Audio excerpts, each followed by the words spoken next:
All right, folks, what's going on, everybody? This is episode 793 of the First and Frame Rate Show. I am VF Baller. Over here, we talk about Georgia Southern and Atlanta Falcons football. And despite the title, we're going to talk a little bit about Georgia Southern. I want to talk about the spring game a little bit, what I expect. And I'm going to go further in depth with that when it comes to getting closer to the spring game. I'm going to have more of a bigger segment, or I'm actually do an extra video on Rumble and YouTube about it. So it's probably be on Rumble. So if you haven't checked out my Rumble, my Rumble page, the link will be down in the description so you can check that out. But nevertheless, I'll talk more about it in depth over there, but we'll talk about it like a preliminary here. Nevertheless, we're going to talk about initially the Terry Fontenot situation of what he said about the number 8 pick in the overall draft. And it's going to be pretty interesting because this is something that, they normally do every year for the most part. So we're going to get into that. So if this is your first time here, welcome. I can be found on YouTube and Rumble. I am also on Spotify and Apple Podcasts. If you want to follow me on X, is at VF Baller. And also, if you want to support the show, CashApp and PayPal links are below. I definitely appreciate everybody who's been listening to the show lately. The numbers have been up despite less episodes throughout the week.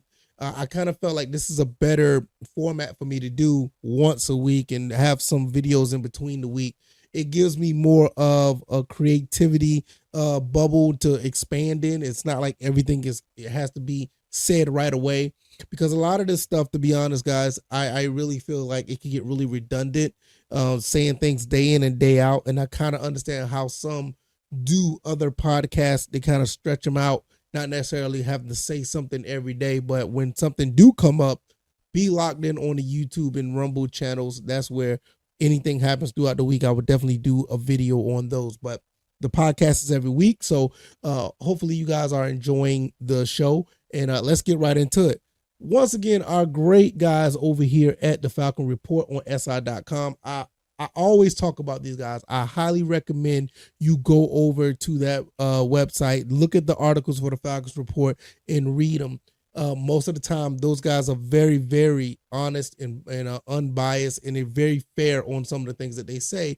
And I tend to go to them a lot for any, opinionated news or just news in general, or just a different perspective on things. So with that being said, they have an article out. Like I said, I have the link down to this in the description if you want to read it yourself. I have the down there so you can cite the sources or whatever the case may be. The Atlanta Falcons are wide open with the number 8 draft pick, says GM Terry Fontenot. The Falcons won't reach for a pass rusher at number 8, where I'm starting to feel more comfortable at the Falcons getting a pass rusher at this point. I was a little bit all over the place with this pick, but now I think they should get a pass rusher, but they said they won't reach for one. General Manager Terry Fontenot said in the league annual owner meeting. And I'm going to read, and you can follow along if you're watching this or reading the article yourself. The Atlanta Falcons general manager finds himself in a familiar position entering the draft. For the third consecutive year, Fontenot and the Falcons possess the number 8 overall pick. And it's not necessarily a good thing, but okay. The difference, however, lays under center, where Atlanta has secured a short-term answer veteran Kirk Cousins, who's set to make $90 million guaranteed over the next 2 seasons. Falcons still have some needs, the same needs as years past, including pass rusher and receiver. Like I said, when I heard about them going up to see Penix, I kind of thought that they were probably going to do that. It would kind of make sense to go for a receiver or a pass rusher. I know this is more of an offensive laden league, so I would more tend to think that they'll go for a receiver, but pass rusher makes the most sense in my opinion. All right, let's continue. Fontenot has selected offensive weapons in the first round of each of his 3 drafts: Kyle Pitts, Drake London, and Bijan Robinson. This time around, Atlanta is expected to address its defense, with Fontenot and first-year head coach Raheem Morris each noting the need to improve the pass rush, while Morris said the team will add a younger piece at corner. But the Falcons aren't limiting to themselves to the Pacific positions at number 8. Fontenot has long been abided by the best player available approach, and he intends to continue that trend this year, even if it takes maneuvering the draft board to do so. I'm not necessarily a big fan of this. What if Brock Bowers is the best player available at the time? Do you pick him and have a a Kyle Pitts situation. I mean, what do you do? What if, the best player available for some reason be your quarterback? Do you go and get that quarterback? I mean, it's kind of weird, but that's the way they run it. And to be honest, it kind of has its ups and downs, but the last three drafts, I mean, you got some pretty good players. I can't lie. Fondo says it's a strong draft. We're going to be starting at some really good players at 8, or whether we're up a little bit or whether we're back a little bit. So with that being said, he's open to moving up or back. I doubt if he's going to move up. I don't know who's going to be able to dance with him to move up, but we'll see. And that's the excitement. We're wide open, and I love that about Raheem and the staff. We're completely wide open. And we know we just have to continue to improve this football team. Yeah, I agree. I mean, you always want to improve. Fontenot pointed to the draft philosophy of Hall of Fame tight end and Baltimore Ravens general manager Ozzie Newsome. Despite never working with Newsome, Fontenot has long respected his success from afar and still draws his approach to maximizing draft capital. You look back at the history of his drafts and the things he did, not worrying about reaching for needs or just improving that football team goes a long way. The Falcons have a realistic opportunity to select the highest ranking defensive player on the board with edge rushers Dallas Turner and Florida State's Jared Verse and UCLA. I want to say this right. Latu, I think I said that. Latu joining the strong class of corners of Alabama's duo Terrion Arnold and Kool-Aid McKinstry and Toledo's Quentin Mitchell. In essence, Atlanta has a lot of options at position of need. Now, with that being said, I'm going to stop right there, because with that being said, I feel that the Falcons could easily move back maybe 3 or 4 selections and get a good bit of draft capital and load up on defense. I don't think that's what they can do, but based on this article, I can see them, I ain't going to say I can see them doing it, but there's a possibility, because once you think about, he just named 3 edge rushers and 3 corners. You can move from 8 to maybe like 10, or maybe 8 to like 12, probably get another first round pick if you move back further enough, and still get 2 of these guys. But we'll see.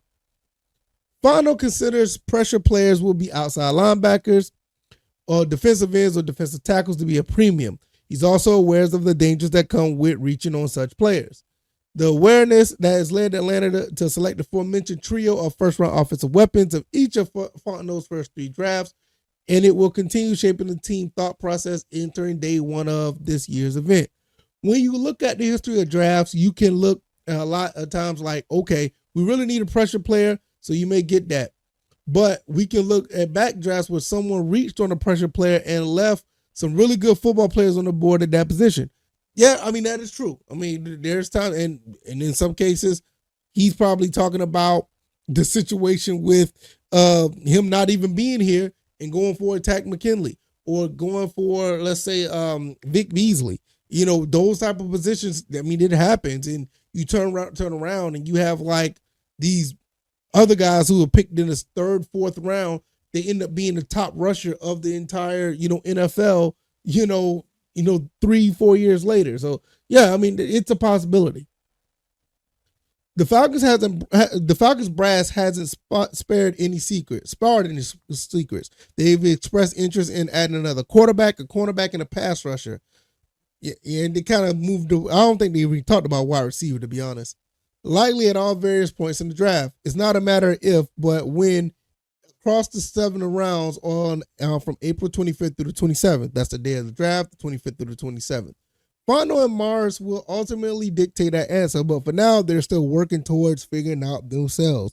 Whether it be 8, higher, lower, whatever it is, we're going to make sure that we get an impact player. And that's how I finished with Fontenot with that quote. I'm looking at it like this. At this point, I would not be surprised if they go pass rusher or receiver. I'm not really thinking that they will go. I don't think they will necessarily go cornerback, this early. I think one of those is going to be pass rusher or receiver. And with that being said, you kind of see what's going on with the team. For the most part, they want a quarterback. I don't think they'll go to quarterback at number 8. I don't see that happening. Maybe they'll move back into the first round and get a top tier quarterback, one of these top guys. Maybe like they'll go for Michael Penix. They'll go for Bo Nix, or maybe they'll try to go for a Spencer Rattler or something like that. I just don't see them really doing that at 8 at this point.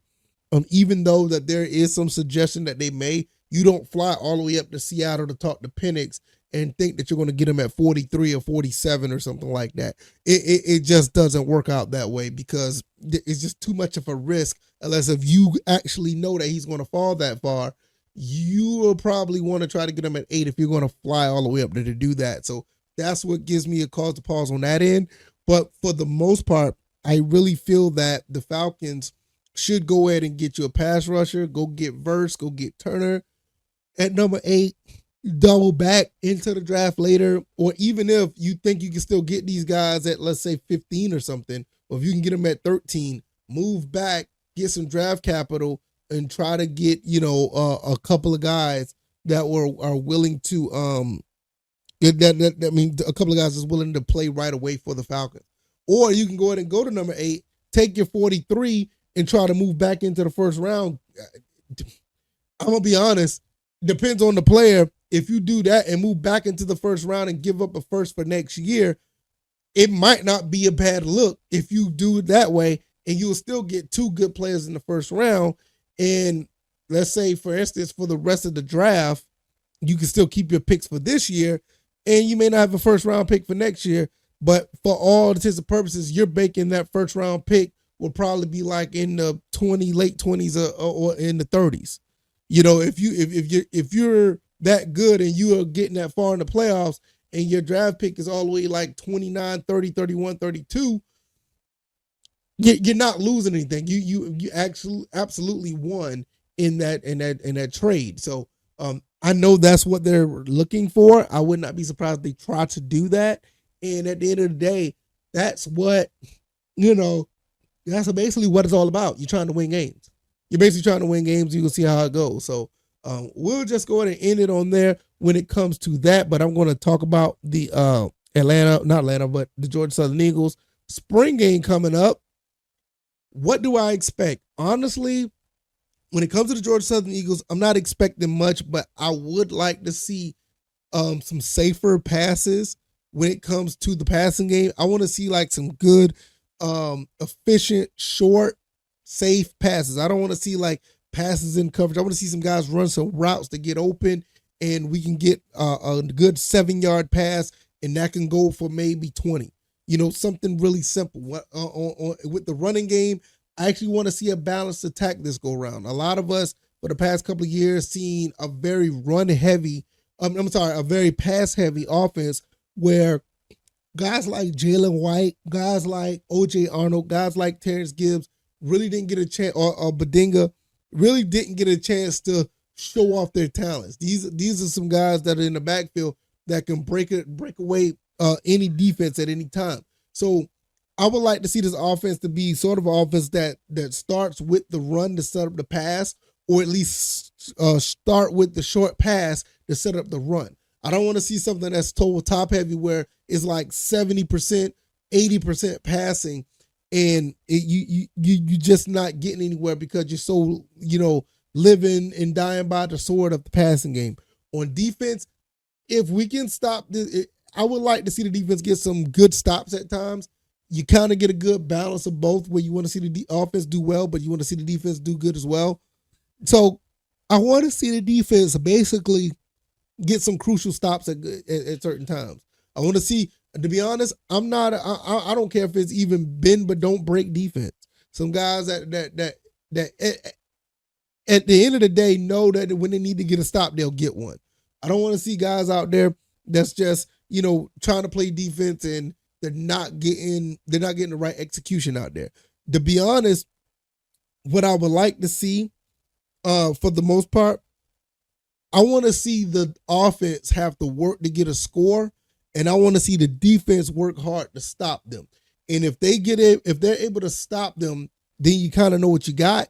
And if you got an offense that has to work for a touchdown, or they have to work to get some points, then I think that's the best balance of both.